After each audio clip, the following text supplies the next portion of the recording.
Gente, que coisa tão boa, né? A gente tá aqui nessa live gostosa do Campo do Florescer, falando de poesia, com muitas pessoas queridas participando, muitas pessoas especiais.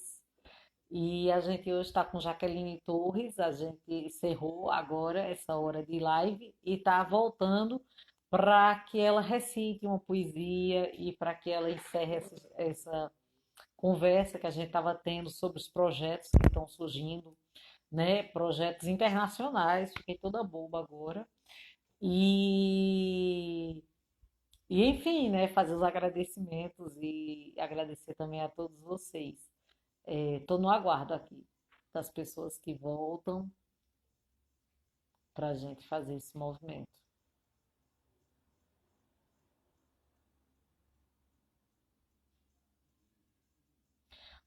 O Canto do Florescer é um espaço aqui no meu Instagram que propõe um diálogo semanal nas segundas-feiras, às 20 horas, sobre temas variados, mas muito ligados à questão da magia, da poesia, da arte, da cura através das práticas integrativas. E aí, já que voltou aqui, já que pede para participar, porque eu não sei convidar. Ela vai voltar nesse momento para a gente continuar esse papo. Aí, então, ainda bem que tem esse momento da volta, né?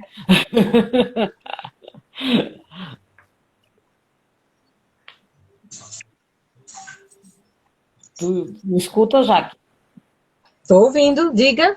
Ah, perfeito. Então, vamos deixando aí o pessoal entrar. Eu estava falando, eu achei maravilhoso essa coisa internacional, né? Do, tá Lorde, né? Que negócio, né? Negócio mais Lorde. É muito, tenho nem roupa para essa amizade. É, Tá, acho, assim. acho muito legal mesmo. Porque também hoje a gente tem essa facilidade, né? E a gente tem que aproveitar ela, da conectividade, do acesso das pessoas estarem em outras partes do mundo e a gente poder estar conversando e poder estar construindo junto projetos. Eu acho que é muito positivo. Eu avalio como muito positivo esse momento tecnológico que a gente vive, né? Primeiro que mesmo que eu achasse ruim, tinha que estar nele. Mas eu acho que ele é muito positivo mesmo, porque viabiliza isso, né? Uma amiga poetisa que lança um livro na coletânea que é lançado lá em Portugal. Quer dizer, maravilhoso. Eu acho. Assim, eu acredito, Elisa, que nós precisamos fazer mais uso dessas ferramentas. Porque a gente sabe que o mundo virtual tem muita coisa sem qualidade, tem muita fake news, tem muita ofensa, tem muita coisa que, na verdade, não soma. Então, já que nós temos esses espaços para isso, para dialogar, para conversar, para expor o nosso trabalho, eu acho que nós precisamos fazer uso dele, né? Do virtual. E quando a gente tem a oportunidade de participar de uma coletânea e tal, isso só enriquece Sim, o nosso trabalho. É muito bacana quando a gente sabe, quando chega para a gente alguém que diz assim, eu li um texto teu, eu vi um texto teu. Nossa, a gente fica pisando em nuvens, porque o escritor necessita de quem leia o que ele escreve. sim. As pessoas que não produzem não sabem a importância que elas têm para nós que somos escritores. Quando eu vou fazer oficina de literatura, sobre literatura, uma das coisas que mais eu sinto que é necessário tocar é na formação leitora. Nós precisamos formar leitores, nós precisamos formar leitoras, porque nós, muitas vezes, enquanto escritores, dentro das nossas instituições, de academia, de movimentos literários, nós estamos preocupados em produzir. Mas quem é que vai consumir o que a gente está produzindo? Se nós não investirmos exatamente nesse elemento que faz parte dessa relação, né? Quem Sim, escreve, quem fala a mensagem e o receptor da mensagem. Então, dentro da escola, que isso é um processo que tem que começar na escola, que é justamente provocar nessas crianças, nos jovens, o interesse pela leitura. Vocês que estão nos acompanhando agora, eu faria uma pergunta que, infelizmente, pelas circunstâncias físicas, não vão poder responder todos. Mas, qual foi o último livro que você leu? Quando foi a última vez que você pegou um livro? Qual foi a última vez que você leu poesia, por exemplo? Né? é. Que livro de poesia? Que poeta você gosta mais? Que gênero poético você gosta mais? Mas quando foi esse último momento que você teve essa relação com a poesia? Porque é preciso que a gente tenha descubra esse amor pela literatura. Muitas pessoas já acham, tem gente, às vezes, que chega para mim e pergunta, quando eu vou fazer a oficina, professora, como é que a gente vai gostar de ler, gostar de ler livro? E é uma experiência que ela deve começar na infância. Nem todo mundo tem oportunidade para isso, porque nós sabemos, isso a gente vê quando a gente está dentro da universidade, na graduação, que quando você vai para o campo, para pesquisa, você vai perceber que a maioria das crianças e dos jovens só tem contato com os livros didáticos, ou então na escola, com os paradidáticos. Fora isso, nós não temos essa relação com a literatura. Nós temos professores de língua portuguesa que não leem, que a única ferramenta que ele tem enquanto livro é o livro didático, para preparar, né, o instrumento dele, a ferramenta dele de atividade. E é necessário que nós despertemos para essa beleza que tá solta, esse encantamento que está aí, né? Que a gente se deixe prender num texto de Clarice, numa poesia. Tem uma poeta, ela preferia ser chamada de poeta, que é Sofia de Mello Braine Andressen, que é uma poetisa portuguesa, fantástica, extraordinária. E Sofia tem uma poesia maravilhosa. E esse pessoal todo a gente encontra na internet, né? Então, eu acho que nós precisamos tornar o nosso tempo mais leve, não é, Elisa? Que é muito pesado. Esses momentos agora que nós estamos vivendo, de certa forma, é tenso, né? Nós estamos longe de pessoas que nós amamos, dos amigos. Eu fiz minha festa de aniversário e eu queria ter feito como faço todo ano, com um mundo de gente, eu não pude fazer isso, e nenhum de nós pôde fazer esse ano. E então, para a gente tornar mais leve esse tempo, Elvis, meu primo, maravilhoso, tá citando aqui Carolina Maria de Jesus. Excelente essa dica, Elvis. Então, é outra escritora que nós precisamos conhecê-la. Nós precisamos conhecer. Tem uma série de escritoras negras no Brasil e que realmente a academia esqueceu essas mulheres, né? Essas mulheres são esquecidas. Então, elas não são vistas dentro do acadêmico. Eu digo acadêmico enquanto as academias mesmo, né, de letra. Às vezes, dentro das universidades, até se discute. Aparece uma pesquisa, uma coisa assim. Mas como respaldo da Academia de Letras é que a gente não vê tão forte isso, né? Já que tu falaste uma coisa que eu acho muito legal, que é a Academia de Letras de Pesqueira. Pesqueira é uma cidade que historicamente tem escritores, historicamente mesmo, assim, né? A gente tem, assim, a gente vai ver a história de Pesqueira, ela tem marcos de grandes escritores e escritoras. No centenário, acho que isso apareceu de maneira mais, uma publicação maior, mas justamente trazendo retalhos de coisas que também já tinham sido feitas antigamente e tal. E aí tem essa associação, essa academia, E eu acho que, de uma certa maneira, ela é uma. Não sei se a maioria das cidades tem de interior, mas ela é um movimento que respalda essa profissão do escritor na cidade, da escritora. E eu acho que isso é muito legal, né? Assim, é importante esse processo. Isso. É. A APLA, a Academia Pesqueirense de Letras e Artes, ela cumpre esse papel. Ela é uma entidade, muitas pessoas dizem, mas uma academia é muito fechada e tal, mas é um caráter também da entidade, né? Não, Sim. ela não é uma entidade. Nós temos em Pesqueira só Poesp, Sociedade dos Poetas e Escritores de Pesqueira, da qual também faço parte, né?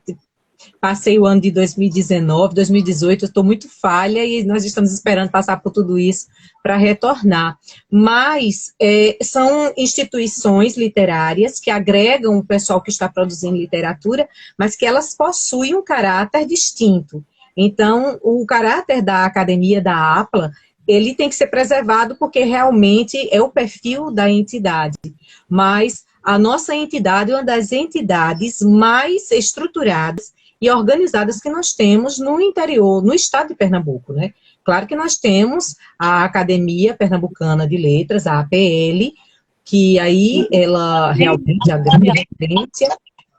Eu lembro que você também participava de eventos na Academia Pernambucana, né? Eu lembro que E na UBE, na UBE, na União Brasileira de Escritores. Eu era também isso. sou sócia. Eu também sou sócia da UBE, da União Brasileira de Escritores. A UBE é também uma entidade que ela se organiza, ela tem sessões, né? Tem a sessão de Pernambuco, e em Pernambuco agora nós temos uma sessão no Sertão, que fica em Sertânia.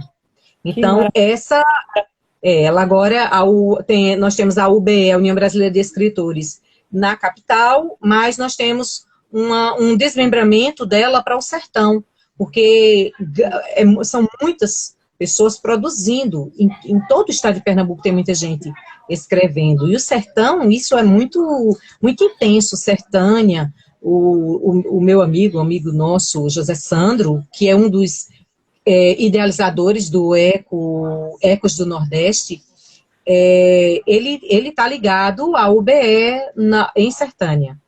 Então, apesar de todas Arco Verde é uma cidade que está fomentando, né, literatura constantemente. E Pesqueira possui, historicamente, né, eu quero fazer aqui uma referência a uma pessoa um acadêmico nosso, que nós perdemos há algum tempo, Laurene Almeidas, e quantos outros escritores, Odete Andrade, a gente não pode ficar citando para não ser injusta. Encontrei o Walter, né? Walter do Correio, com um livro pronto, novo, assim, e aí ele me mostrou as poesias dele. Walter lançou livro, então tem muita gente que tá, e tem muita gente com livro aí para entrar no prelo, né? Tem a minha amiga Raquel Brito, que eu tive o privilégio de prefaciar o livro dela. Diosman tem que preparar, agora a gente quer, mas Diosman constantemente tem uma produção intensa de cordéis. Eu sempre digo para ele é muito fértil, né, a produção de Diosman. Então, tem muitos amigos nossos com livros produzidos. Leandro Vaz tem livro publicado, Genival tem livro publicado, eu fiz a orelha do livro de Genival. Então, é muita gente que tem, né, livro produzido. Célio Guimarães tá aí tem uma antologia de haikais também. Muito legal, assim, quando eu vejo no dia que tem a poesia de Célio, né, uma poesia rápida que você já se impacta. Tem um estilo que parece ser simples e é extremamente complexo você condensar em tão poucas linhas a mensagem que você está querendo, né, tá querendo passar. Então, é isso, é muita gente escrevendo, e nós precisamos motivar ainda mais nas escolas, para que, e as escolas hoje estão muito participando disso, sabe, Elisa? O Santa Doroteia sempre realiza anualmente também uma semana voltada para a literatura, o Eliseu, o Cristo Rei, nós estamos com um projeto para isso, Valdira quer construir, a gente já realizou o ano passado, e a construção de um evento literário de peso, com produções dos estudantes, tem o Arruda Marinho aqui no Prado, Então, as escolas, o Margarida Falcão faz isso também. Então, nós temos as escolas, de certa forma, eu acho que a gente precisa, sabe, fazer ainda mais, dar mais expressão a tudo isso. Porque nas escolas tem gente produzindo e escrevendo bem. Que massa Porque isso. quando você vai aplicar uma oficina literária nessas escolas, já apliquei a oficina no ISEP, no Doroteia, e quando eles produzem, você fica com o queixo caído. O que a molecada está produzindo em relação à poesia, em relação sabe? E tanto escolas do município quanto escolas estaduais, escolas particulares. Então, é preciso que a gente motive mais, para que a gente tenha muitos poetas, muitas poetisas, e o pessoal fazendo arte mesmo, trabalhando com a palavra. Eu Eu acho ainda que não isso é... tive mas nesses sarais que a FAPOESP faz, aí sempre faz no CAPS, e é muito interessante, que Sênia fala que sempre é a revelação também dos usuários do CAPS. Então, aonde você chegar com a arte, você vai ter a resposta, você vai mexer com alguém e alguém vai chegar para... É uma provocação, né, que a arte traz. E aí sempre vai ter alguém para responder essa provocação. Né? É muito interessante isso. É. O SEM é parceiro, né? O SEM é parceiro da... O CAPS é parceiro da Socoespes.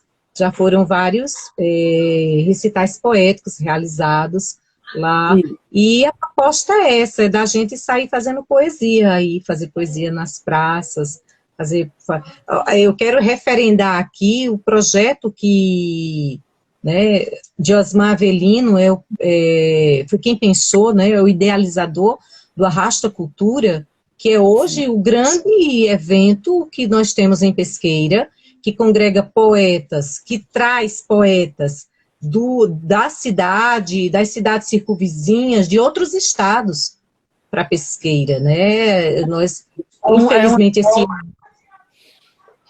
Oi? É um evento fantástico, né? Assim, É, muito... e aberto, né? Muito democrático, isso eu acho grandioso. Então,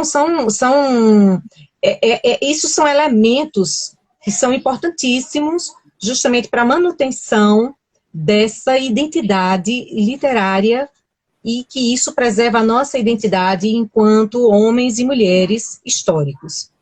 Nós não podemos dissociar isso da nossa vida, porque o autor, a escritora, né, o escritor, não importa o gênero que ele escreve, ele traz também uma leitura de mundo para a sua obra.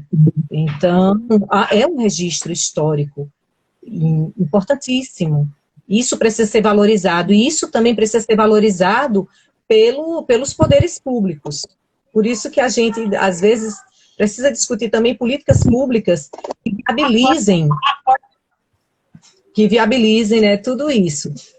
E nós estamos num momento em que a arte não é valorizada por um governo.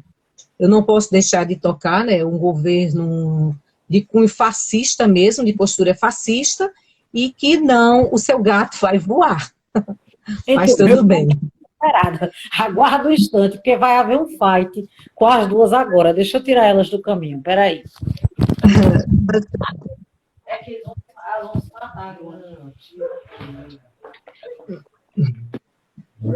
Foi horrível agora. Os animais, deixa os animais. Amanhã é o dia de defesa da fauna, 22.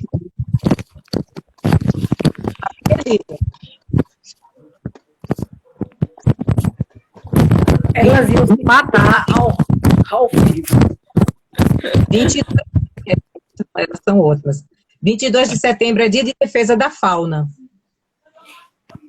Sim. Então, diante de um Pantanal sendo queimado e né, da floresta sendo devastada pelas chamas, é uma data bem importante para a gente referendar.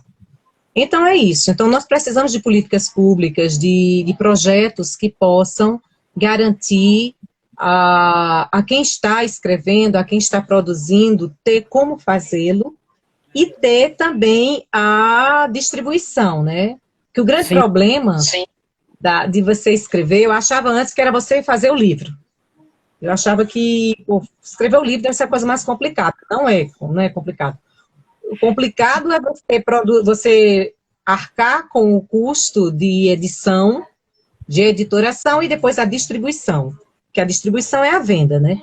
Então isso é isso. muito complicado. Nós precisamos de políticas públicas que possam ter esse olhar, ser sensível à arte, né? A arte como um todo, em todas as suas linguagens, audiovisual, música, teatro, cinema, tudo isso. E justamente como diz você, você não faz poesia para você, você faz poesia para que o outro seja tocado. Você, claro, que não vai produzir um livro para guardar na sua estante. Você faz um livro para guardar um exemplar e deseja que ele seja realmente amplamente divulgado e que as pessoas tenham acesso a ele. Então é preciso se pensar muito nisso. E aí esse lugar é o lugar onde a poetisa, onde o poeta, onde o escritor, a escritora, ele precisa, e é um desafio muito grande, sair do lugar da arte para ser o produtor, porque na maioria das vezes é essa pessoa única que vai ter essas duas funções que são difíceis de ser executadas, né? É conciliar essas duas, vender meu livro, encontrar o lugar, distribuir, é um desafio muito grande para um ser humano só, sensível. Grande parte do pessoal que escreve bancou, né? Isso. Banca o seu livro. Isso foi o meu caso, o caso de Genival, Leandro Vaz. Nós às vezes conseguimos, alguns conseguem parcerias, mas comumente o custeio é da parte de quem está se propondo a fazer, né, o seu trabalho. Tem aí os com culturas da vida, mas não é tão fácil você ter um projeto seu aprovado. É necessário que a gente faça isso, né? Mas que não é simples assim. Não, não é bom. Então, é preciso bastante. É um desafio e você tem que ter esse discernimento de que se você não procurar muitas vezes fazer desta forma, muitas vezes você não vai ter o seu trabalho, vamos dizer, em um livro, um registro em um livro. Você tem hoje, né? Você tem os blogs da vida, os podcasts, tudo isso. E que você pode trabalhar, as redes sociais mesmo.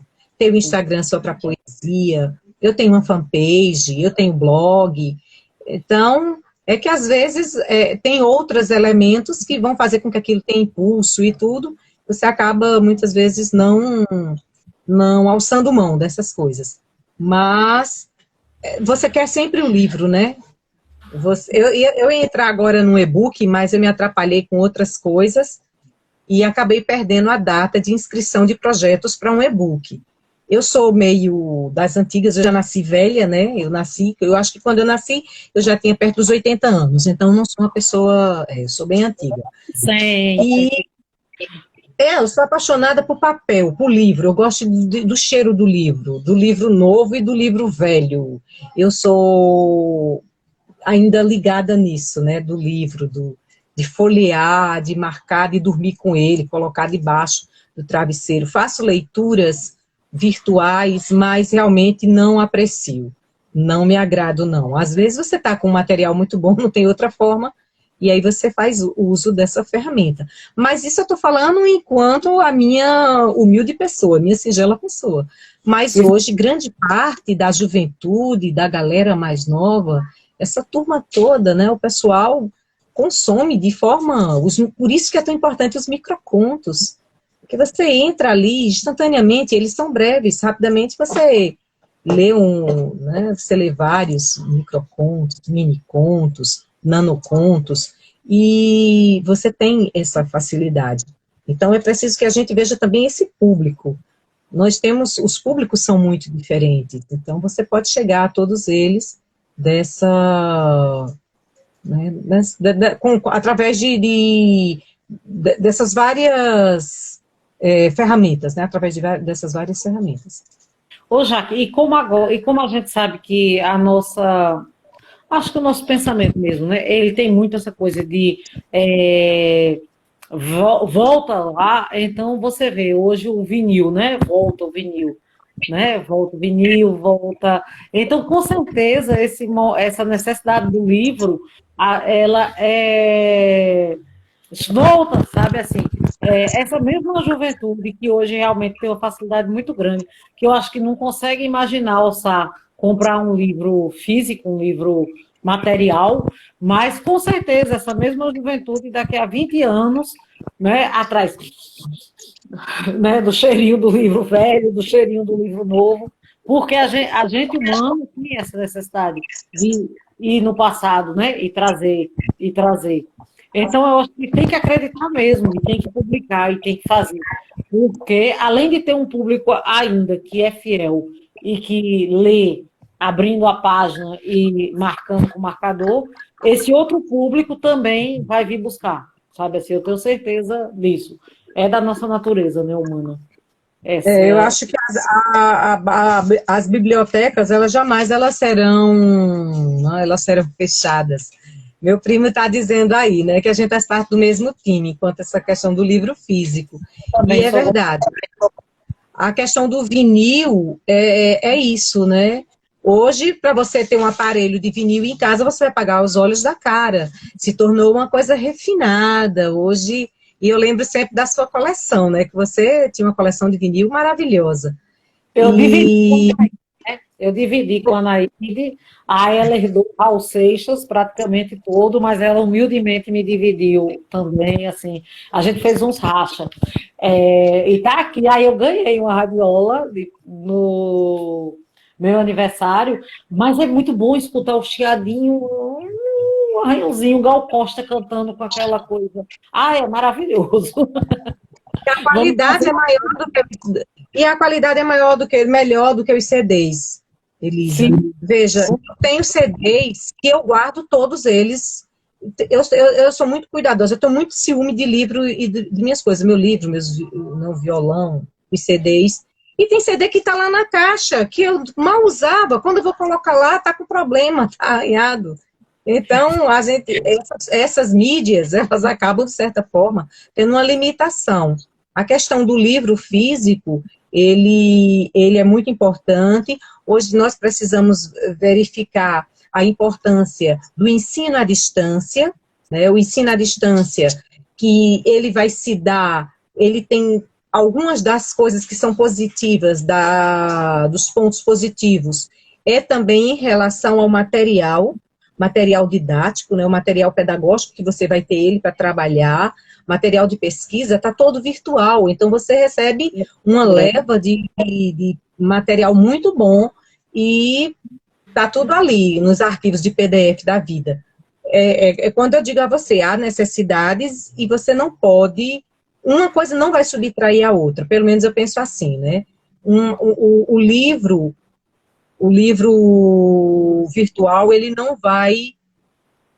não subtrai o livro físico. O livro físico não vai subtrair a ferramenta que você tem dos PDFs da vida, os seus arquivos de PowerPoint, ou seja, o que quer que seja. É necessário que nós saibamos apenas trabalhar com esses dois. Eu tenho a minha preferência, né? A minha biblioteca está aqui, então não consigo ficar sem ela. Mas é necessário que nós possamos chegar eu sempre volto para a questão da escola, porque é na escola que a gente vai conseguir chegar nesses leitores em potencial, e se a ferramenta que eles vão se sentir identificados trabalhando é a ferramenta virtual, tecnológica, então nós devemos fazer uso dela, né? É importante que nós sejamos sensíveis a isso. Democratiza, né?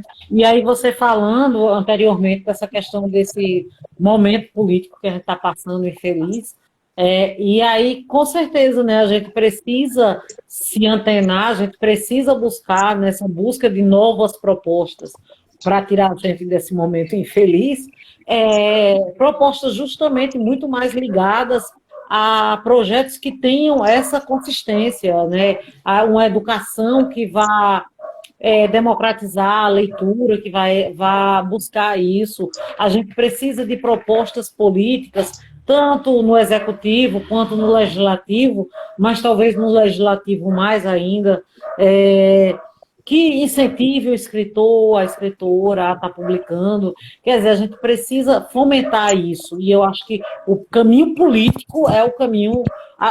Uma parte já se faz, assim, o artista, vocês estão organizados, estão produzindo, estão estudando, estão criando, mas é importante ter esse atentamento, esse cuidado político, para que a gente consiga realmente legitimar pessoas que tenham responsabilidade com essas causas, né, com essas questões, para que a gente tenha, daqui a 20 anos, uma live falando, olha, o livro está sendo, sabe assim, a gente mude esse discurso de quanto é difícil fazer produção artística de toda maneira aqui no país. Eu entendo muito esse caminho, assim, da política por sendo esse caminho. É verdade. É preciso que nós saibamos quem é que a gente vai, e quem vai estar votando nessas eleições, porque nós precisamos de pessoas que, de certa forma, possam ser sensíveis a essas necessidades. É um bem, né? Você não pode tirar a importância da literatura na vida do cidadão, na vida da cidadã, na vida do indivíduo, porque ele é um motivador de mudança de olhar para o mundo. Então, a literatura, ela é tão significativa que ela muda a pessoa, porque essa ligação que você tem com a arte, seja a arte na linguagem que for, ela muda o seu olhar para o mundo. Ninguém vai começar a ler, se torna um leitor, é um leitor assíduo, para que ele não tenha um olhar diferente para o mundo. Muda, sim. Então, eu acho que por isso que não se investe. Que é você abrir o seu olhar, né? É você fazer a provocação, a criticidade daquela pessoa que tá consumindo aquela obra, aquele livro. Dentro da escola, nós vemos ainda um formato, de certa forma, em sala de aula, que é uma reprodução, na verdade, do que está ali. As atividades, elas são realizadas, muitas vezes, as perguntas que se seguem a uma leitura textual de um livro didático, as perguntas do copia e, sabe, é quase o copia e cola que a gente faz no Aponte 3 verdades sobre isso. Aí você lê aquele parágrafo. Quem era a personagem, que não sei o que, não sei o que, não sei o que. E isso, na verdade, não contribui com o aprendizado. Isso não forma leitores. Isso não vai formar leitores. Se eu não consigo, eu acho, Elisa, que se, enquanto educadora, agora eu vou falar como professora, enquanto professora de língua portuguesa também, que é a minha área, se eu não consigo ter uma relação com a literatura, eu não posso conseguir fazer com que outras pessoas também descubram amor pela literatura. Porque se eu não gosto de uma determinada coisa, como é que eu incentivo o outro a gostar? Quando eu mesma não tenho apreço por isso. Quando eu mesma não consumo, não é verdade? Eu sou professora, mas, no entanto, eu não... Se você chegar para aplicar uma oficina para professores de língua portuguesa e questionar quais são os livros literários ou de pesquisa, alguma coisa assim, teóricos que eles estão lendo, você vai ver quantos vão levantar os braços. Que tem. Porque nós temos, graças a Deus, excelentes professores e professoras de língua portuguesa. Mas nós sabemos que muitos, é uma deficiência muito grande. E muitas vezes isso vem, porque é tudo um encadeamento, né? A gente faz um ensino, aí a gente faz um ensino médio meio que defasado, meio fazendo assim, aí a gente entra na graduação, e na graduação nós acabamos não repetindo os vícios, né? E aí a gente acaba, quando sai da universidade, quando sai da graduação, nós vamos para a sala de aula e a gente vai reproduzir os mesmos paradigmas, né? Nós não conseguimos romper com essas coisas. É necessário uma autocrítica, uma reavaliação do papel do professor e como a literatura é vista em sala de aula, como é que ela é vista dentro dos livros pedagógicos, que é algo, então, muito complexo. O meu TCC todinho foi justamente em cima disso. Quais são os elementos estéticos presentes no texto literário que são capazes de provocar na criança o desejo pela leitura? Porque toda literatura ela é cheia de armadilhas. Quando eu faço um texto poético, eu encho ele de armadilhas. Ele está cheio de, sabe, de arapucas. E são nessas arapucas que você cai. E quando cai, está preso. Tem um livro fantástico de... Como que é o nome dele? Eu não estou com esse livro aqui. E que ele fala exatamente sobre a magia de escrever, né? E da palavra. Eu não estou com ele aqui, não. Se eu encontrar, eu vou mostrar para vocês, que eu dou até como sugestão para vocês, quem estiver ouvindo, depois fazer leitura. Mas é isso, Elisa. Eu acho que nós precisamos disso. E a gente precisa se lançar à leitura, né? A leitura poética. Nós precisamos ter esse cuidado. Compra um livro de poesia, aquele que mais nos chama a atenção, que a gente gosta, o poeta que nos toca. Uma vez ao dia, ler um texto poético. Luciano Siqueira faz isso, né? É uma pessoa que, apesar do papel político que ele exerce, mas ele disse que virou hábito, isso de muitos anos. Então, ele disse há muito tempo que ele faz isso. Diariamente, ele precisa ler poesia. Ele diariamente... Foi? Oi? Luciano lançou um livro agora, não foi esse há uns dias atrás? Isso. Então, está muito vinculado a isso. Nós precisamos fazer isso. Nós precisamos ler, quando criança, ler para os nossos filhos, comprar livros para eles e fazer esse incentivo ser constante. Porque, na verdade, é um exercício, a leitura é um exercício. Ninguém pode se tornar um leitor ávido, um leitor assíduo do dia para a noite. Ninguém consegue fazer isso. Aquela coisa mesmo de ler um textinho hoje, no dia seguinte, ler outro pedacinho, ler um poema, e você vai exatamente construindo uma prática de leitura que vai mudando também em você várias coisas. Depois você olha para trás e diz, gente, por que eu mudei em relação a isso, em relação àquilo? E, na verdade, essa mudança se deu através dessa sua relação com o livro. É simplesmente fantástico a possibilidade da leitura, que a leitura nos possibilita, né? Sobre essa coisa de voltar para a poesia e reler e ser outra coisa, e aí eu lembrando, né, há 20 e poucos anos atrás, eu acho que eu já comentei muito isso contigo, e eu dizia muito a Chico, eu não consigo entender poesia, né? Eu leio com a maior vontade do mundo, assim, mas eu não entendo, não, porque eu não tinha sensibilidade naquele momento, né, para aquilo. E aí, tive a oportunidade de você, de amiga, de ter Chico de companheiro, quer dizer, isso vai mudando, assim, eu escuto, todo dia escuto. Todo dia ele manda poesia no Instagram. Eu também leio, todo dia de manhã, porque ele manda no Zap às 4 da manhã uma poesia nova. E aí, você, em um determinado momento, você, leitor, é outra pessoa, né? Assim, você se transformou, e aí você começa a sentir que chega mais perto de você. Então, é importante acreditar muito nisso. Eu gostava muito de ler ficção há anos atrás. Hoje eu leio muito material de interesse próprio, assim, essa coisa da espiritualidade dessas histórias, e poesia me entra muito mais suave, assim, sabe? Eu consigo escutar, eu consigo ler com muito mais suavidade, toca em parte de mim, que antigamente estavam fechadas para esse sentimento. E aí vem novamente essa experiência sensorial, né? Essa experiência É. de a gente vai mudando e a poesia e as artes também vêm chegando para a gente de outro modo. Então E aí vale a acontece. pena insistir nisso, né? É. É muito importante acreditar e insistir. Esse encantamento que você está dizendo, né, que você acabou descobrindo, ele vem disso, desse exercício que você fez. Então, tem alguns textos, tem textos realmente que eu já li, às vezes normalmente com prosa, que eu leio, aí depois eu digo, não, eu preciso reler.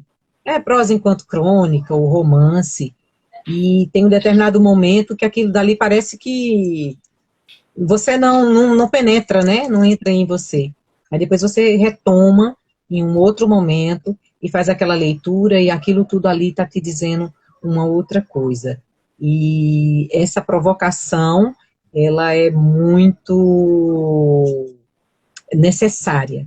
Eu lembro que em 2018, na série de 2018, eu estava em Aldeia, na casa da minha irmã, né, de Jeane, e Pedro Ernesto, eles não desgrudavam, os outros eram menores, brincavam, mas Pedro estava sempre com o celular.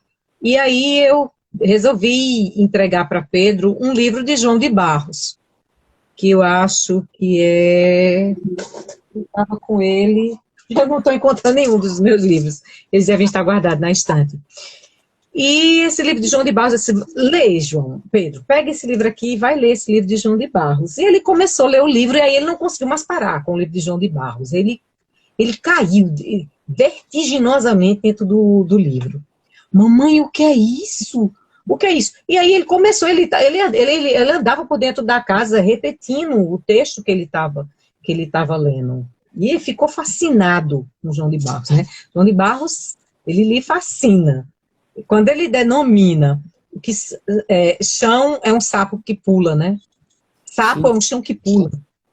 A forma como ele pega os elementos tão singelos e tão simples, e aí ele transforma numa poesia.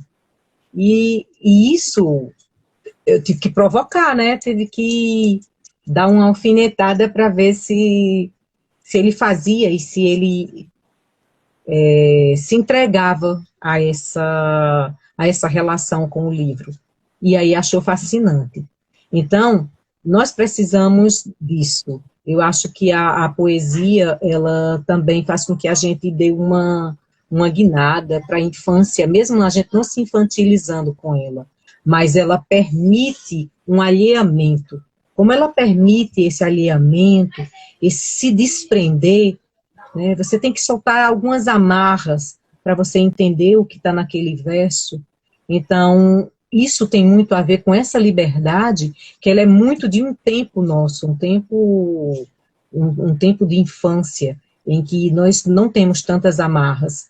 Nós vamos ficando adultos, nós vamos nos amarrando a ideologias, a credos, a uma série de coisas que interferem e que vai moldando nossa forma de pensar e que vai castrando sabe, essas Pureza. arestas, tudo isso. Então, quando você se dá o direito de mergulhar numa obra literária, enquanto poeta, não é poesia, uma obra poética, você vai se desprendendo de tudo isso. Aí você não prende, não traz mais, né? Porque aí a gente alça voo e ninguém consegue trazer mais. Depois que você mergulha na literatura, mesmo como leitor, você não volta mais, você não é mais a mesma pessoa. Ninguém pode ler 100 anos de solidão e permanecer a mesma pessoa, é impossível, né? É, Ninguém pode ler Clarice Lispector e ser a mesma pessoa, ler Arthur Rimbaud e ser a mesma pessoa, Baudelaire, Drummond, algo sim. deles ficam, né? Algo desses autores todos ficam em nós, e é justamente isso que marca, né? É isso que faz com que essa obra se eternize e que nós tenhamos essa alma mais solta, mais leve para a vida. Eu vejo poesia nesses aspectos. Nós estamos mantendo um público, viu, mesmo nessa segunda rodada. Nem sei mais que horas são, agora eu perdi a noção. Mas São 9h43. vamos fazer esse recital aí. Vamos. Eu selecionei alguns textos, Elisa, já que nós estávamos falando a respeito dessa questão sensorial, e que todo poeta, ele traz esses aspectos, né? É impossível não trazer esses sentidos para o poema, para o seu texto. Então, eu tenho um texto aqui que eu escrevi porque além dos elementos que ele traz enquanto até temperaturas, isso tudo, mas há um ritmo nele, porque outra coisa que é importante a gente ver na poesia, viu, gente? Quem está vendo, quem está escutando, quem está nos escutando. Uma das coisas elementares em um poema chama-se ritmo. Rogério Generoso sempre lembra, quando nós estamos estudando, uma frase de Otávio Paz, né? Um pensamento, uma reflexão de Otávio Paz, do poeta Otávio Paz. Se você pegasse, se nós pudéssemos pegar um poema e tirando dele, sabe?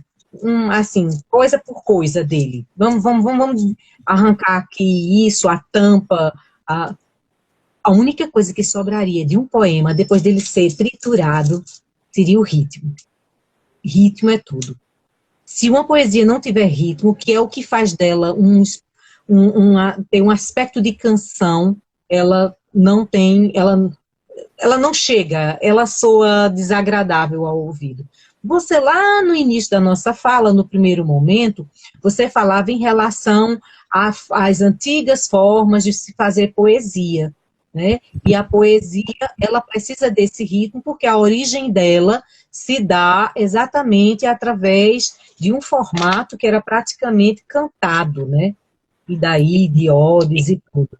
Então, a poesia faz isso. Esse texto que eu escolhi para vocês, eu escolhi alguns aqui, não vou ler todos, tem como título Chuva. Lá fora chove, chove, chove, contínua e brandamente. Só um sereno mudo, penugem de nuvem fria molha a terra. Os pés gelam, não há vento, faz frio. Quantos sofrem? A saudade é fria e molha sempre os olhos. E lágrima chove, chove, na madrugada que soluça. Quantos choram? Chove, chove. E chove mansamente, enquanto me diluo sal líquido, perpendicular choro, desvazio do nada, lágrima que escorre da face negra das nuvens, que nunca esquecem meus olhos, estertor, bolor extinto, recostura do prumo, o sumo, o sino, o silêncio, o fim. Então, é um poema que eu quis brincar com a coisa da sonoridade, da chuva, do S, dessa coisa, sabe, de frieza. Eu não faço rima, mas esse texto meu aqui, sai uma rima meio descompassada, é uma coisa totalmente desmantelada. Diosman vê um negócio desse, ele fica louco. Eu coloquei o texto como que versando Irmã. Eu sempre, quando eu vou recitar que eu estou perto dele, eu já digo logo ó, como é o negócio. A tarde baixa, o texto é versando Irmã. A tarde baixa silente erma pelos cabelos do céu. As mãos espanavam um adeus, pálido, pálido véu. E a tarde baixava morna, e pelas portas, ruas tortas, bordavam cantigas de tinta. Meu verso sangrava a rima, e eu tingia a tarde de pássaros, de salmos, de pontes, de pregos, à beira da hora extinta. E as chamas desalinhavam as réguas claras do sol. Corria a colher meus versos virando pó. As sombras do útero das flores, à tarde que perfumavam, Tingiam com seus olores a face que carregavam. Cada verso rasgado, disperso, descosturavam, queimavam as rimas findas, e a tarde, teimosa ainda, sepulta meu verso errado. É também um uso desses elementos que a gente vai trabalhar com a questão auditiva, né? Além dessa questão imagética, né? A poesia ela é toda imagética. Você imagina, é uma criação de imagens. E aí eu gosto de usar termos que não estão, que estão fora de ordem, os cabelos do céu, e você fica imaginando. Como é, eu tenho que parar para imaginar que cabelos são esses que o céu tem, como é que eles chegam a mim, como é que essas, né, como é que isso tudo, como é que nós vemos. Aí você tem que é o teu olhar, é a tua leitura de mundo que vai fazer com que você veja, porque aí o meu poema, para mim, ele vai dizer uma coisa, e vai dizer uma coisa talvez totalmente diferente para ti, diante dessa, né, dessas suas experiências de vida e experiências também de literatura. Quando a gente começou a falar sobre essa live lá em julho, eu lembro que eu falava, já que a gente precisa falar sobre sua poesia agrestina, e agora que eu compreendi esse conceito da poesia, por que que eu pensava muito nisso? Porque você usa muita fotografia, né? Você tirou as fotografias justamente desse céu, desses pôs do sol, desses movimentos que a natureza nos proporciona e que tem muita cara do agreste mesmo. A gente não vai conseguir fazer essa imagem no Recife, fará outras belíssimas, não vai ser essa daqui. E aí, agora com essa poesia fica muito claro, né? Com esse conceito de poesia e com essa poema que você recitou, aí fica muito claro essa junção da imagem com a palavra, né? Como ela... Eu acho que a gente se constitui muito com elementos de onde nós somos, né? Do agreste, da terra, da caatinga, dos avelozes, dos mandacarus, dos facheiros. A minha alma é muito impregnada de tudo isso. Eu tenho um texto aqui que eu gosto muito dele, chama-se Avó Rouxinol do Dia. Você sabe, eu tinha uma ligação muito grande com minha avó paterna. Eu agradeço, eu acho que hoje eu sou uma contadora de histórias por conta dessa influência dela. Eu fiz esse texto no meu livro Cozendo Palavras Soltas, também tem um texto feito para ela. Esse outro eu encontrei recentemente.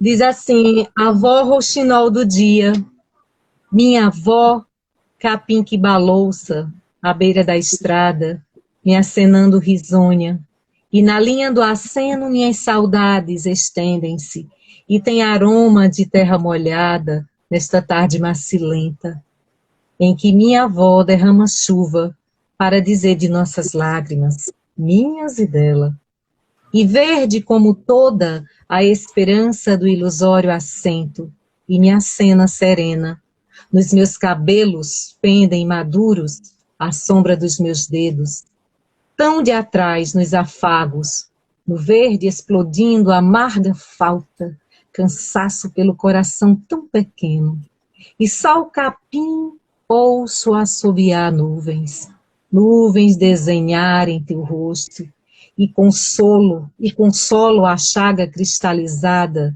e iluminando teus olhos. Só teu aceno colore minha tarde, ode delicada, pendente na haste desta saudade. Eu vejo muito minha avó com essa coisa das tardes, sabe, das estradas do sertão, que muitas delas são só umas vielazinhas, umas veredas, na verdade, viela não, as veredas, que se abrem no meio do sertão, da caatinga. Então, ela está muito associada a isso. Você se preenche de todos esses elementos e depois eles se manifestam no verso de forma que, assim, que você não espera, né? Você tem apenas que ter o cuidado de trabalhar aquilo que você vai vai colocar no texto, para que ele tenha beleza, para que ele possa ser essa poesia que chega e que lhe pega. Já que a gente está recitando, deixa eu dizer outra coisa que tem a ver com cor. Talvez vocês vão ver, eu acho que eu uso muito, eu trago muito para a minha poesia as pedras, os tons de azul, o cinza, que tem muito a ver também com essa coisa da caatinga, do sertão. Então, esse texto, eu gosto muito dele, chama-se Cinza Azulado. Manufaturou no chumbo uma dúzia de sonhos, e as luzes das ruas distantes no final da tarde, que cheirava a nuvem e ponteiros. Trabalhou as sombras das mãos, e cerziu sobre o dorso da folha os dedos breves, exclamações e um alegro. Manipulou as pedras, o cinza, o ferro, a poeira, ventrilocou os olhos dele como quis. Subornou também a língua na canção interditada da sua nudez. Modelou suspiros, os cravos, uma hora entre o albor e o sol prévio. Reformulou a mitologia do amor, do destino, do beijo, dos vasos de porcelana, das flores mortas. Tudo refez, tudo enfadou de lume, tudo borrifou de incerteza e considerou desadormecido o abismo, refulgente a noite, perdoável os pecados, engendrou a acústica dos elementos, enquanto nasciam e morriam de beleza as palavras, as saudades. E porque era poeta, deu de abrir a chuva cinza azulada e nela guardar os sonhos, moldados no chumbo, para tudo virar lembrança, equilibrou por fim um beijo nos olhos dele e na sombra que a chuva fez no espelho. Então desarmou o amor e cerziu ele nas mãos, para que se desfiasse em versos, sempre que alinhavasse a dessignificação das palavras, sempre que acordasse o sol, sempre que bebesse a noite, sempre que nascesse, sempre que abdicasse da vida, para morrer quase, enquanto escrevia poemas para os pássaros. Então, é toda uma, sabe, é um exercício que eu me exijo de fazer com que as palavras, elas não tenham apenas aquele significado corriqueiro, porque eu quero pegar você, lhe assustar, lhe assombrar, lhe encantar, lhe causar esse estranhamento a partir de uma, sabe, de uma confusão de termos. A poesia é muito isso, né? Essa busca. Então, o escritor, a escritora, ele mantém uma ordem meio que rígida, de certa forma, muitas vezes severa em relação à sua própria criação, né? A possibilidade de você fazer com que a poesia, ela tenha eu não vou chegar aqui e dizer, a Rosa, tem algum texto meu que escrevi um dia desse que diz assim: eu preciso escrever algo onde rosa não seja rosa, porta não seja porta, né, tarde não seja tarde, e que essas coisas, na verdade, elas se entrelacem, se rompam, se quebrem, se invertam, se derramem, virem uma outra coisa, e que essa outra coisa seja poesia. Porque a grande questão da poesia é ela ser poesia, porque às vezes a gente vê textos que não são poéticos. Elas estão colocadas... Oi? O grande é conseguir causar o encantamento, né? Agora mesmo você recitando, e eu não sei se todo mundo estava, mas eu estava totalmente encantada mesmo, assim, aquela coisa de não ter do tempo, não saber mais. Que é essa a proposta, né? Virar poesia, ela encanta. Leandro Vaz está dizendo aqui, nada é por nada, e Ardilhes diz, criação é liberdade. O escritor, ele tem que ter essa liberdade, né? Essa liberdade de dizer aquilo que ele quer dizer, como ele quer dizer. Quem vai receber, aí é porque é uma questão muito pessoal de identificação com o trabalho poético. desse escritor, dessa escritora. Nosso encontro. É. Acho que a gente precisa voltar agora, mas acho que essa live pode continuar em outro dia. E eu quero muito agradecer e agradecer a todas as pessoas que estão aqui. A palavra é sua.